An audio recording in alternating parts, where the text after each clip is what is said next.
Olá, tudo bem? Eu me chamo Juliana, eu sou médica neuropediatra na cidade de Jaú e eu tenho um canal sobre neuropediatria e a gente costuma fazer alguns vídeos sobre os assuntos que a gente acompanha. E hoje eu queria falar com vocês sobre uma questão que está sendo muito recorrente no consultório, que é o atraso de linguagem, né? Em especial a apraxia de fala, né? O que é apraxia de fala? Isso é autismo? Não é autismo? É parecido? É diferente? Precisa fazer aba? Precisa de fono? O que precisa? Então vamos lá, minha gente. Quando eu pego uma criança com atraso de linguagem, eu tenho que questionar algumas coisas fundamentais para eu fazer o diagnóstico diferencial da causa desse atraso de linguagem para que eu faça o tratamento adequado, não é? Então, assim, a primeira coisa, eu preciso saber se essa criança escuta adequadamente, né? E se ela entende aquilo que eu falo. E aí, a gente já entra com alguns diagnósticos da linha pediátrica e otorrinolaringológica que podem comprometer o desenvolvimento da fala. Então, você tem crianças, por exemplo, com uma anemia importante, com quadros de hipotiroidismo, crianças com alergias respiratórias que fazem acúmulo de secreção nos ouvidos, sem ser um quadro infeccioso, chama otite serosa crônica, fica um catarrinho parado no ouvido e essa criança não escuta direito, o som, a fala chega dentro da cabecinha dela distorcida, né? E aí se eu não escuto corretamente, se os sons não são bem diferenciados, então eu não vou conseguir falar corretamente, né? Então, primeira coisa, ela escuta, ela entende. Outras coisas que entram no diagnóstico diferencial do atraso de fala é a deficiência intelectual, né? Que antigamente chamava deficiência mental, né? Em que a criança tem um comprometimento geral de aprendizagem e de desenvolvimento. E aí vale eu ressaltar um ponto em que deficiência intelectual a gente só vai categorizar, qualificar, dizer se é leve, moderada, grave, se é uma deficiência intelectual mesmo, acima de 5 a 6 anos de idade. Até lá eu não tenho meios, né, que comprovem adequadamente, eu não tenho meios para avaliar adequadamente a criança por instrumentos em que eu consiga quantificar. Então, é chamado atraso do desenvolvimento neuropsicomotor, podendo ter um atraso motor associado, então demorou mais para andar, está demorando para conseguir fazer as atividades de vida diária sozinho, se trocar, comer, né, sozinho, encaixar blocos, aprender as cores, aprender as formas, ter autonomia, né, nas atividades. Mas eu posso não ter, eu posso ter só o atraso de linguagem como um primeiro sinal preditivo de uma deficiência intelectual que vai vir.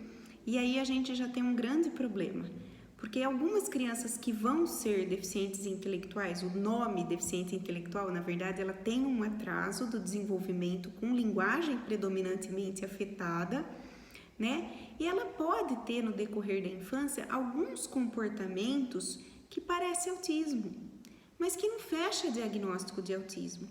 E como o autismo está muito em voga no momento, e como o autismo também depende muito de estimulação, a gente saber se o autismo precisa de uma estimulação adequada, não é que eu quero dizer que autismo é falta de estimulação, mas assim, tem muitas crianças com muita falta de estimulação que parecem autistas, mas não são, né? E aí se você pega uma criança que tem atraso, com deficiência, né, intelectual e não estimula adequadamente, viveu na pandemia sem conhecer amigos, sem saber brincar, foi criada por televisão, por tela, por celular, com pouco convívio, com pouca interação, ela pode ter um padrão muito restrito do brincar, do interagir, pela pobreza de estimulação e vai parecer autista e não é deficiente intelectual. E além disso, a gente tem a alteração do processamento auditivo central, em que a criança tem uma dificuldade da discriminação sonora, os sons são bagunçados na cabeça dela.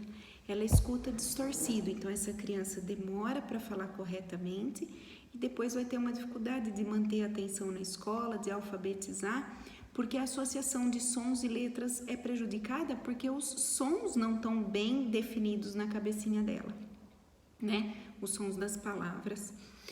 E, além disso, nós temos a apraxia de fala, que é o quê? A apraxia de fala é uma dificuldade na produção motora, né? Então, assim, para eu falar, eu tenho que ouvir, entender o que a pessoa está falando, dar um significado e elaborar um movimento com toda a minha face, língua, boca, dentes, para produzir esse som semelhante àquele que eu ouvi.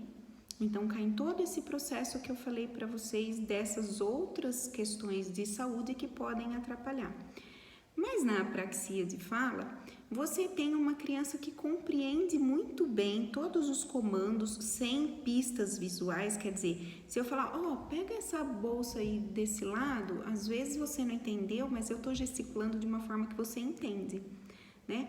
Agora, sem pistas, por favor, vai para mim no banheiro e busca o papel higiênico que está no armário e leva para a vovó no outro banheiro. Eu não dei pista visual. E se a criança entendeu e realizou esse comando, ela entendeu o que você está falando. Ela entendeu, ela sabe o que significam as palavras, onde fica, para onde eu vou, não é? Então, você sabe que essa criança compreende, escuta, ela realiza o seu comando, né? Mas ela tenta falar e a palavrinha não sai. E essa criança precisa de um trabalho motor com a fonoaudióloga para desenvolver essa habilidade da fala.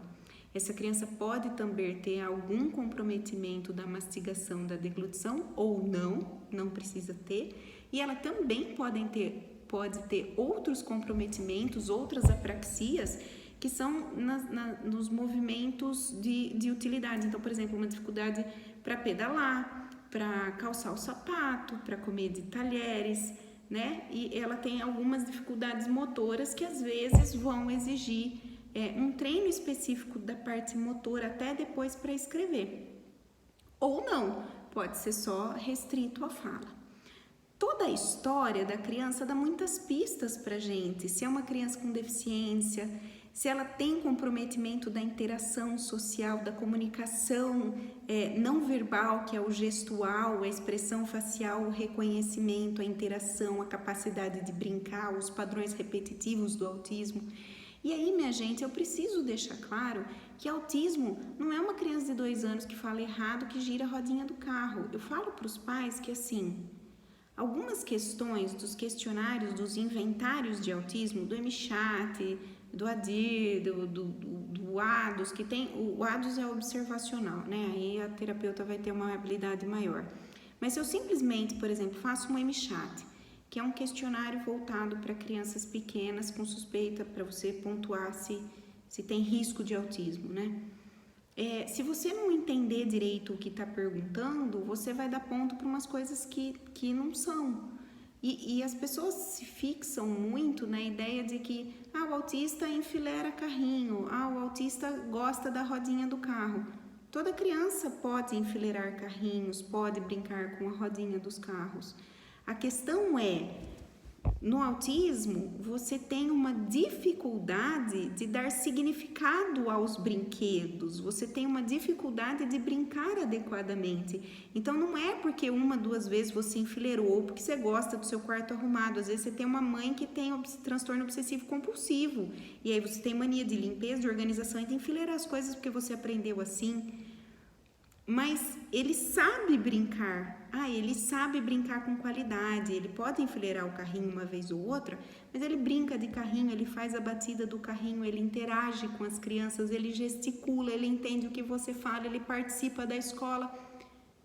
Gente, então não é porque enfileirou o carrinho uma vez que é autista, não é porque andou na ponta do pé uma vez que é autista, não é porque ele bate a mão de alegre quando vê um desenho que é autista. Estereotipias, que são esses movimentos, estão associados a baixa estimulação sensorial.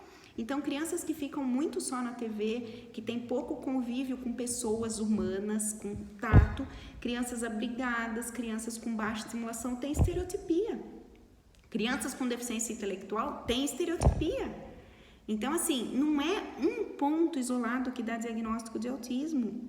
E o que está acontecendo hoje? As crianças vão para uma avaliação, aí fazem uma avaliação multidisciplinar e pedem 20 horas, 30 horas, 40 horas de aba para uma criança que não tem traço de autismo.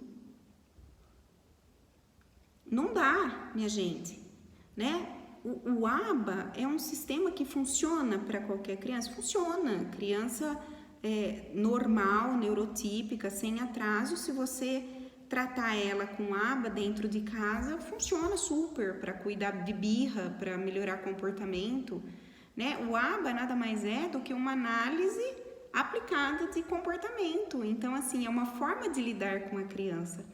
A questão é: todo mundo precisa de aba? Será que as terapias normais, digamos assim, né, não funcionam no seu caso?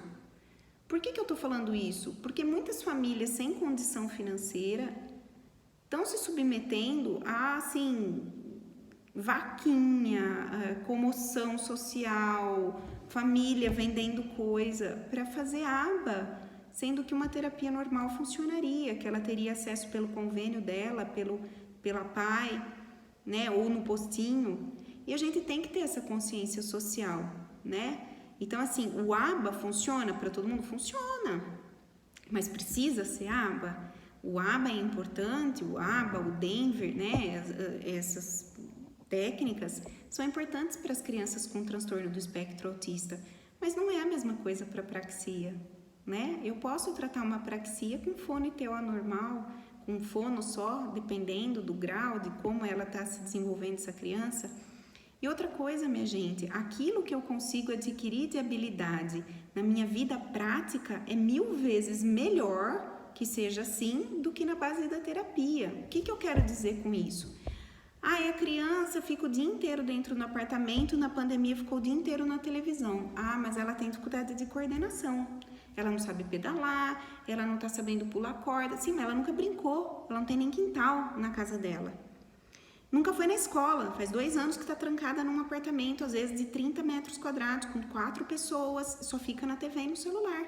A coordenação vai ser ruim mesmo, né? A mãe faz tudo o que tem que fazer por ela, ela não precisa nem amarrar o sapato dela, não é? Então, assim, se essa criança pudesse ser colocada na escola, fazer educação física, fazer as técnicas, os exercícios de psicomotricidade que são feitos no ensino infantil, ela vai evoluir. Porque ela é normal, é uma criança que teve privação de estímulo. E hoje tem muita criança com privação de estímulo. Muita. Por quê? Por N fatores.